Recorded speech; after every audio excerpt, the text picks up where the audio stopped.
Pittsburgh baseball fan wants to hear about at this time of year or any other? Yeah, the Cardinals. Buckle up. You're going to hate this one. Good morning to you. Good Tuesday morning. I'm Dejan Kovacevic of DK Pittsburgh Sports. This is Daily Shot of Pirates. It comes your way bright and early every weekday if you're into football and or hockey. I also offer daily shots of Steelers and Penguins where you found this. Over the weekend, both management teams in St. Louis and Chicago pledged publicly that they're going to spend more and significantly more entering 2023, and in the Cubs case, beyond, because the Cubs are obviously several strides behind where the Cardinals are in terms of, development and all that other stuff. I mean, the Cardinals are good. The Cardinals just won the division, and they're not resting. You know why? Cardinals are competitive. Don't give me market size. St. Louis, same size market as Pittsburgh. I also don't want to hear about how the Cardinals have this giant magical reach across the Midwest. They've still got just one stadium. They've got a stadium in a really, really rough urban core. I say that respectfully. I actually kind of like St. Louis, but I'm not blind, and I'll acknowledge that they're having a tough time. But they pack that place. And the management team cares. And there's a trust, a mutual trust between the fan base and the ownership that might be unparalleled in sports when weighing all of the circumstances. In other words, if you're a Dodgers fan, you're not going to get all mushy or whatever about the ownership spending a ton of money because they have a ton of money to spend because of their epic local TV contract. Cardinals have a pretty nice deal too. Cardinals also have a full stadium, but all of that came about as the result of trust. So what happens when the Cardinals season ends? In disappointment in the playoffs. They won the division. Everything's okay, right? You can just wait for the next wave of prospects, right? You can just hope that somebody will make it from Memphis and help the team in St. Louis. Or you can do what the Cardinals did and pretty much fire their entire coaching staff. And you can do what the Cardinals further did and make the same statement that the Cubs did, that they're about to up their payroll, which is already way over where it should be based on nothing other than their market size. Amazing how that can work if you have people who are competing at a real standard, at a high standard, and saying this is the way we want to be. This is what our expectation is. See all those World Series flags that are out there in front of the arch when you look out to the outfield? We want even more of those. That's who we are. We don't care what the system is. We don't care how much the Dodgers and the Yankees and everybody else are spending. We demand excellence. Won't always get it, but that's the goal. Wow, crazy, right? This portion of Daily Shot of Pirates is brought to you by our friends at North Shore Tavern. That's directly across Federal Street from PNC Park. It's home of Steak on a Stone, an eating experience, underscoring the word experience. The steak is brought to you partially cooked on an 800-degree stone, and you do the rest. It's a ton of fun, it's a great meal, and it's a baseball atmosphere like no other in Pittsburgh. North Shore Tavern, right across Federal Street from PNC Park. I'm not here to oversimplify this. I'm really not. And I'm definitely not looking to lower the general discourse about the local team, because it is not as simple as spending, and it's definitely not as simple as wanting to win. But both of those things are inexorable parts of it. And what's scariest more than anything about the way the Pirates are currently constructed, and by that I mean at the front office level, is that there's no one like this. Can you picture any scenario in which anyone from Bob Nutting on down in that organization would stand in front of a group of reporters the way these executives from the Cardinals and Cubs did and say, hey, this isn't good enough. We're about to really ramp it up. We believe that our teams should be competing at a certain level. Cardinals case, that means better than first place. In the Cubs case, again, they have a lot of climbing to do. But can you picture, just even in your wildest, most ridiculous, drug-induced dream, can you picture any of these guys standing in front of, whether it's reporters or season ticket holders or whoever, and saying, you know what? We've had enough.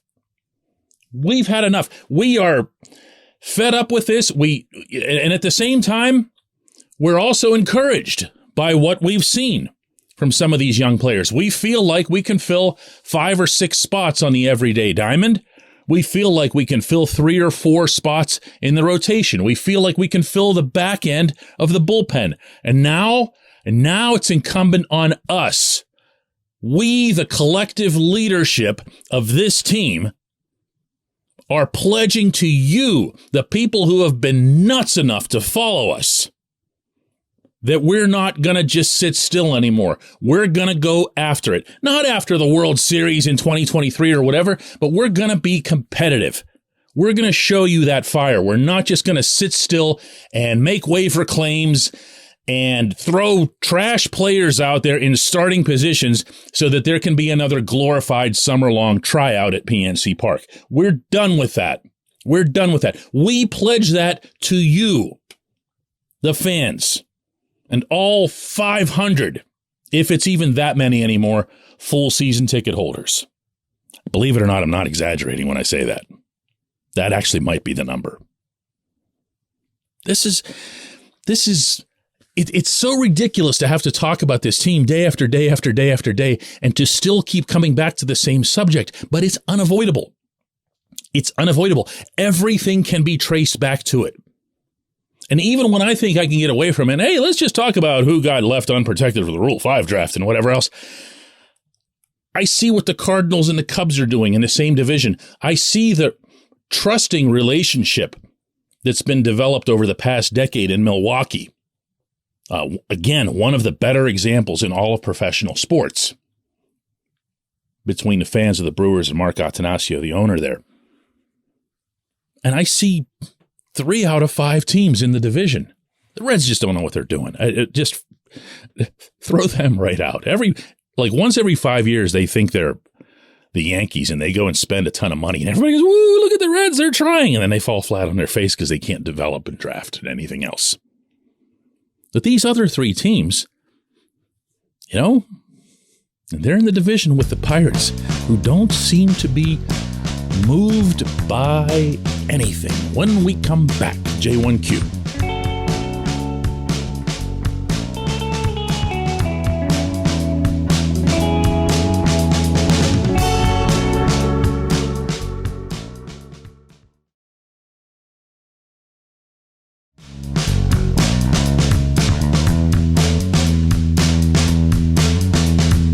Today's J1Q comes from Matt Costello, who asks, Jason DeLay got nearly 200 plate appearances last season and over the weekend was dropped entirely from the 40-man roster. How insulted should I be over how badly my time was wasted over the catcher position last season? Sure, Roberto Perez got hurt, but then management gave up on the position. Matt, I want to separate your question, if I can, into 2 different thought processes. One is that I don't care what happened to DeLay. I do care about your other point. DeLay was as fungible a player as existed in the majors, and he only looked like he was remotely decent relative to the rest of the catchers that were there because he came up and at least squirted some singles through the infield. And that, by the way, is all he did, slashing 213, 266, 271. He had absolutely zero pop. I'm surprised he even had a 213 average. He just found holes. I'm not sure the Pirates have had someone hit like that over such an extended time period. in a lot of years, okay? He was okay. Tyler Heineman was okay. The real issue was the other one that you brought up. $5 million went into Roberto Perez. Understandable. I thought it was a good move. The way he performed early in the season before getting hurt was encouraging, but he did come with the history of being hurt and being hurt in a big way. The same thing had happened to him in Cleveland the previous season.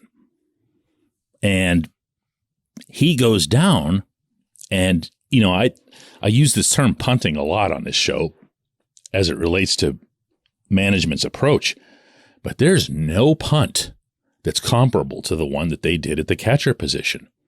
They just said, oh, well, we've lost our guy.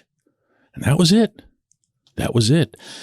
The fact that they had the young rotation, the fact that they had Roansy Contreras coming up from the minors, and the potential benefit that would have come with A, having Perez all year, obviously not an option, B, replacing Perez with a major league catcher, maybe not one who has a Gold Glove background and a pitching staff background the way Perez does, but somebody who's a major league catcher. You might have made those pitchers a little bit better, a little bit faster. And sure, some of these guys, Heineman, DeLay, they were decent defensive catchers. But if you're all the way in, this is why I say all the time that it's not just about the money, at least not from the perspective that I'm seeking from this team. If you're all the way in, you consider all of the implications when it comes to losing a player at a position that's so valuable to so many others on your roster, instead of just saying, hey, what's going on the waiver wire over there? I don't know. There's not really much here. Who do we got in Indianapolis? Nobody. Who do we got in Altoona? That's what happened. That's what happened. Plug the hole. There's no sense of competitiveness. They can say it. They can get indignant, and they do when they're criticized over it. But where's the action? Where's the thing that we can look at and say, oh, yeah, here's an example of where they were trying real hard. I appreciate the question. I came back to the same subject again, didn't I? We're going to do this again tomorrow. I'm going to venture really, really hard to find something else to talk about.